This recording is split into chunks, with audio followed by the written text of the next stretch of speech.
So you know what my favorite thing is to happen? It's when OBS messes up and it doesn't record your audio. So that's what we're going to be worrying about today. Unfortunately, I recorded this video and it was a really good video. And then right after I got done recording it, I realized that none of the audio had picked up. So we're going to have to do a post-com over this today. But hopefully that's okay with you guys because, like I said, it is a very good video. Really good battle, so you should stick around. Today we're looking at Grovyle. Grovyle is pretty interesting because Sceptile is banned from PU. So we can use the same thing that Sceptile does with the Unburden Sweeper set. And we can get off some really fast attacks. But one thing I was pointing out here is that we want to use physical Grovyle even though it's got base 65 attack. Because it doesn't get much coverage on the special side. So we're going to run Leaf Blade because of course that's its main stab. And Drain Punch because that hits a lot of things that Leaf Blade would not. For instance, a lot of steel types like Ferris Seed and Aggron. And then finally, we've got Rock Slide. Rock Slide's pretty important for a lot of the flying types in the tier. And I believe that was what I was explaining at this point in the video from before. So the Rock Slide's going to hit things like Charizard, and it's going to hit Articuno, and Scyther is another big one. And so we don't have perfect coverage here, but as you can see as we're going down here, think about what is Leaf Blade going to be resisted by, right? And what is Drain Punch going to help us out with? That's how you decide what coverage moves to put on this. So we can see Ferris Seed's gonna be resisting Leaf Blade strongly, but Drain Punch will help us punch through it, as well as things like Aggron. And you look at the flyers like Charizard, and well, I can hit that with a Rock Slide, so that's useful. So there's only a few Pokemon that aren't going to be taking much damage from this. Garbodor is one of them, and another one would be Weezing and Whimsicott at the end of the list. Right, those are a few Pokemon that aren't going to be taking much damage because they'll resist it naturally. Unfortunately, Sceptile is the only one that gets Earthquake, I believe. Grovyle does not get Earthquake, so we're not allowed to run that. Otherwise, I think Earthquake would be better over Drain Punch. But we'll take what we can get. And so this is Grovyle. Grovyle, again, only has that 65 base attack stat, so we want to run Adamant. And I think that the Jolly Nature, you don't need it. You can be outspeeding everything. Okay, here we got Pincurchin. Pincurchin's got the eject button. The eject button allows us to switch in Pincurchin just willy-nilly. We don't need it. It's just here to get momentum and to get up electric terrain. And then we can get our electric terrain sweepers in. So just, you know, something to help the team with hazards, with memento, and then a random rising voltage if you need it. This is standard sweeper Hitmonlee. That'll be also resisted by all those poison types. But if one of them can break, then the other one can sweep. So you want to have two Pokemon that, you know, Garbodor has to come in on. And that will allow you to get the Garbodor low, and then the other one can sweep past it, right? What you don't want is to have two Pokemon that are going to cover each other's weaknesses, because then I have my designated walls for each of them.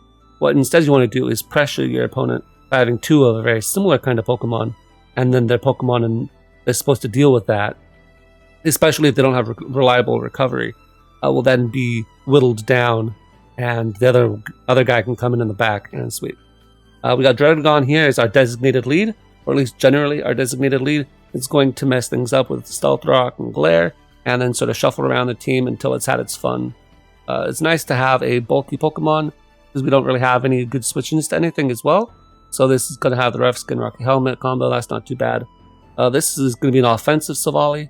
We don't need to have a defensive Savali with like Defog and Parting Shot, because this is an offensive-based team, and we want to match the pace with the rest of the Pokemon on the team.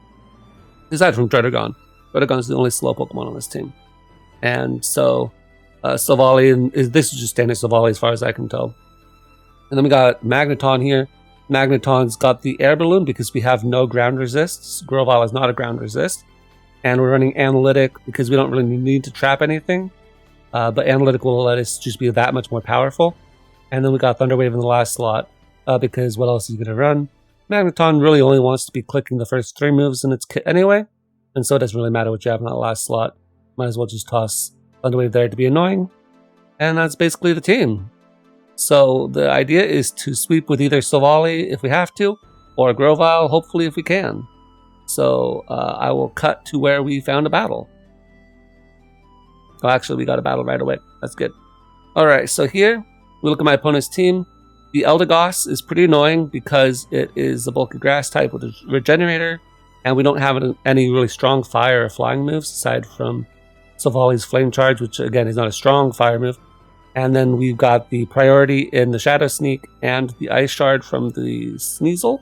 We have to worry about that. And then one thing we do note is the Scented Scorch is not an issue because we have rock moves on both the Grovyle and the Hitmonlee. So I lead off with Magneton because my opponent doesn't have any electric immunity, and I thought if they want to lead off with Archeops, maybe it's a lead Archeops set. I have Air Balloon, so I can really beat down the Archeops without taking much damage because I'll resist their rock moves and their flying moves, and I can't get hit by Earthquake. So, but here they lead off with Druddigon, so I figured, well, better get my own rocks up. I know they have a Rapid Spinner. I figured they'd actually go into the Rapid Spinner, but they didn't. They went into the Blade, and I said, good, I need this weakened, right? This is one of the few things that's going to beat the Grovyle down. They actually attacked me there with Sacred Sword and do more damage to themselves than I could have with my own attack. So I was really grateful for this. They really allowed their Blade to get weakened, and I thought that was fantastic. Figured to go Eldegoss here, but I still wanted that Blade gone. I'm going to glare the Eldegoss here because now it'll be slow and it won't be as good of a check to the other mons on my team. Once again here, I decide I think here, is this where I go into Magneton or do I go into Scelvali?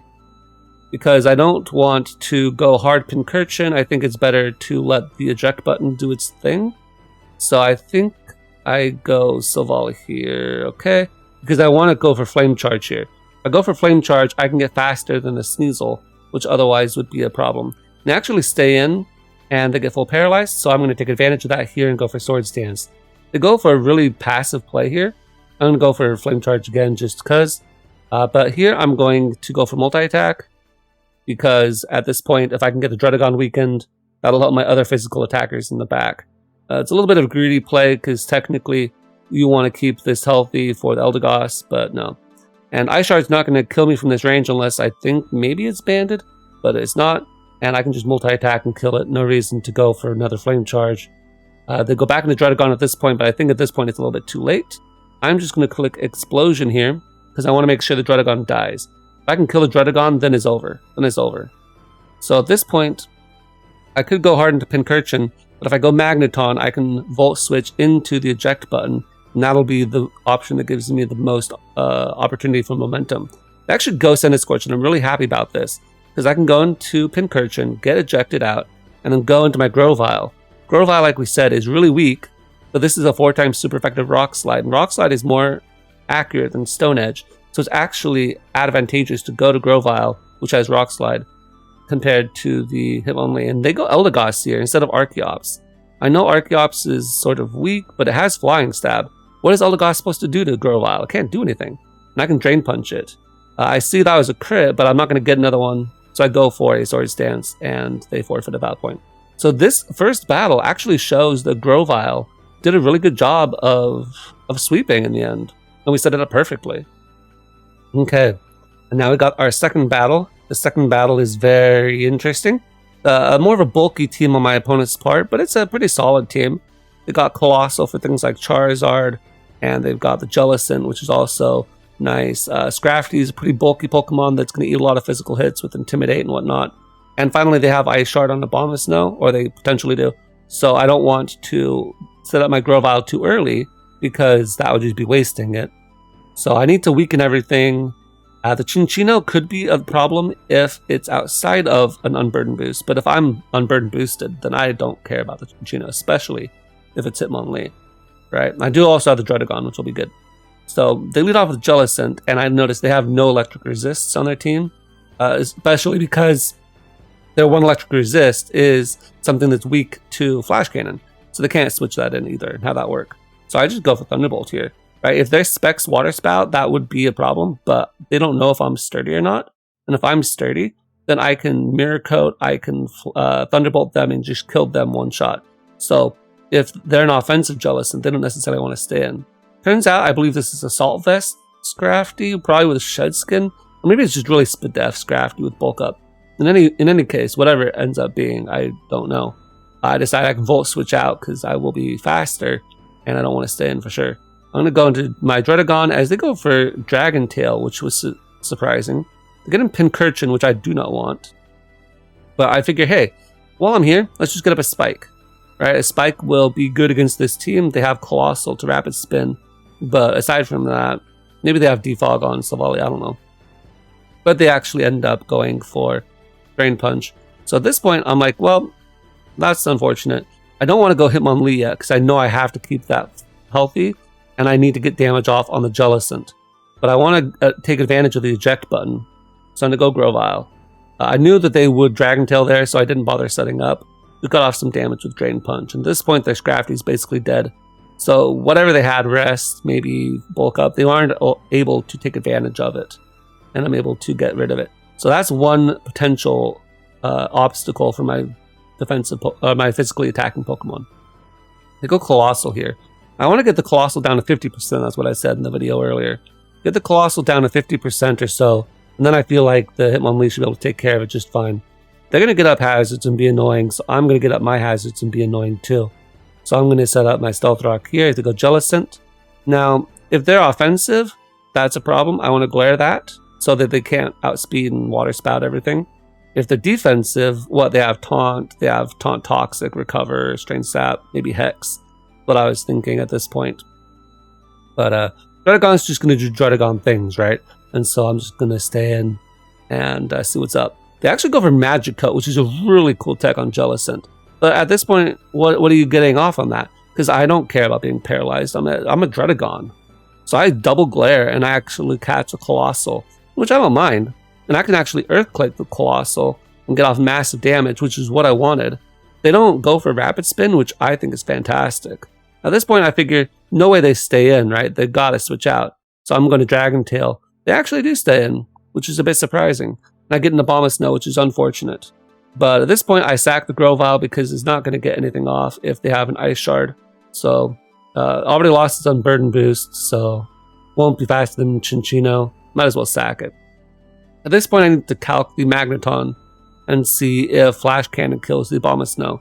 And for once, Abomasnow being at the top of the damage calc helps out. So I see that I do kill, and so I'm going to just click Flash Cannon.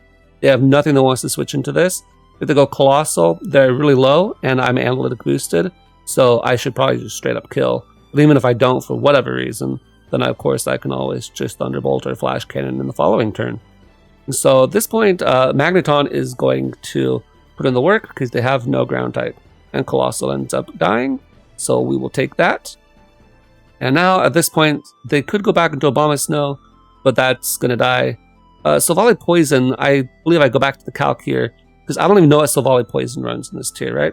Silvally can run so many different moves. So I want to give myself the best chance of dying and see what kind of stuff we can get up to, because Magneton is still really valuable. And we see that this particular Flamethrower set would kill me from this range. So I don't want to stay in and take a Flamethrower. And I say, what's my least valuable piece at this point?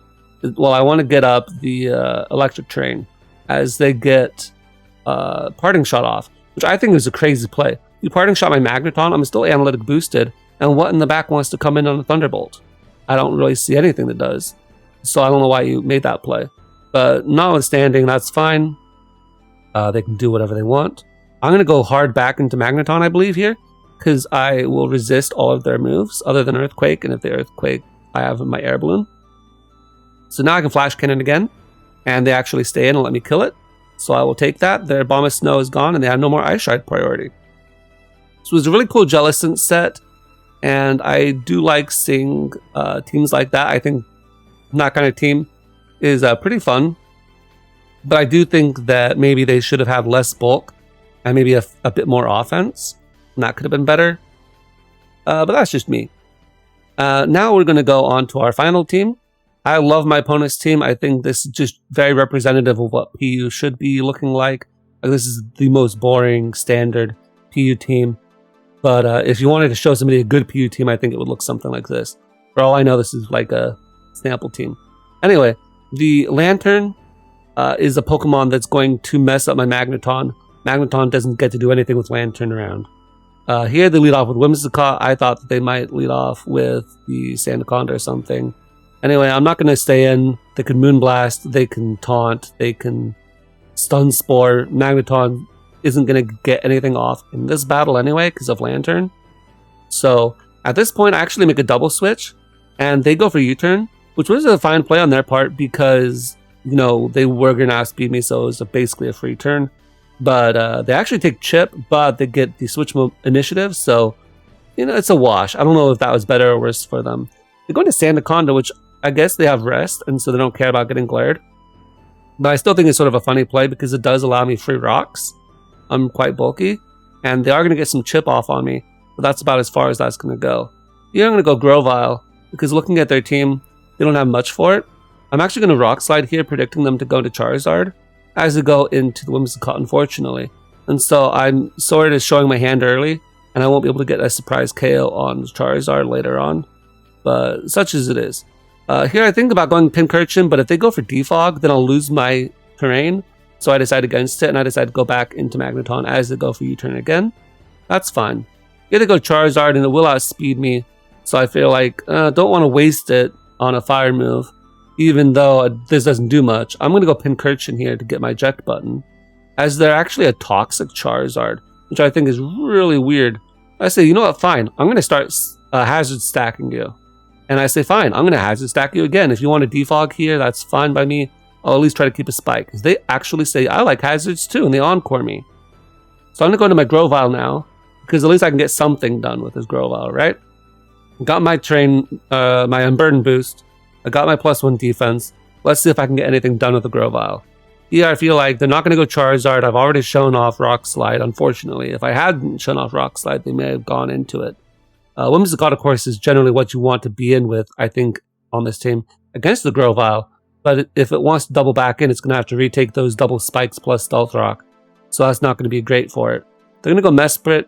I'm a very weak Pokemon, but I feel like no point switching this out. It's going to have to just get off damage and call it good. I'm just going to go for Leaf Blade, and it's not going to do too much, but it does a decent amount. At this point, I'm looking at their team. They have no resists for Silvally Ghost. So I'm just going to go into Silvally and get off some damage.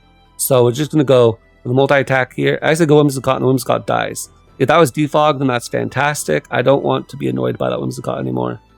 And the Silvally does not want to get glared, and I don't want to have to deal with some bulky Sandaconda messing up my sweeper that their team has no resist for. So I'm definitely going to want to switch out the Silvally. So here I believe I go back into the Redigon, I believe, because I feel like I can just Dragon Tail everything. But they actually are going to two-shot me with the Earthquake, and so that's fine. They can do that if they want. I'm going to go into Magneton, because looking at the team, what does Magneton do? It's nice against Charizard. I have Stone Edge on Hitmonlee, and so I don't really need the Magneton, and the Magneton gets outsped by Charizard anyway. They have Lantern, Magneton's not doing anything, and so at the very least what I can do is either one, get off a good amount of damage on the Sandaconda with a Flash Cannon as they kill me, or force them to go for rest as well, or they're going to go into Lantern, take a bunch of hazards, and then when the Sandaconda comes back in, the Sandaconda will once again take a bunch of hazards, right? So that's sort of the unfortunate position I'm putting my opponent into, as they do go into their Lantern. Even though they only took 9% from the Flash Cannon, they still took all that damage from hazards, and so hazards are really doing in my opponent. As I get to go into the Pincurchin and get my eject button, and now I get to go into my Hitmonlee. And this is where my opponent makes a huge mistake on their part. So I'm going to do a calc here. I'm going to say close combat against Lantern, PU bulky pivot, and I look at close combat and I see it doesn't do enough. So I've got to go for bulk up and risk the Scald Burn. They switch out. Why would you switch out? You had to go for a Scald Burn. Now you've let me set up. So I can easily click knock off here. I don't care if this Mesprit is Choice Scarf, which it wasn't anyway. It's not going to do anything. I'm +2 defense, but this will kill anyway. Sandaconda is bulky, but it's not that bulky. And at this point, my opponent just loses. Hitmonlee straight up. So that was a really good end to the video. And I thought that this team did a lot of work. So a nice swift 3-0. Don't want to push my luck. And yeah. that's where I left it before. I think that Grovyle surprised me a bit. It was a lot stronger than I thought, and it would have done a lot more in this team if I hadn't shown the Rock Slide to the Charizard, unfortunately. I put in work game 1, and the Magneton did everything, and like I said, going over, every member of this team did exactly what it was supposed to. I was really pleased with how this came out. So that's all I had for today, and I'll see you guys next time.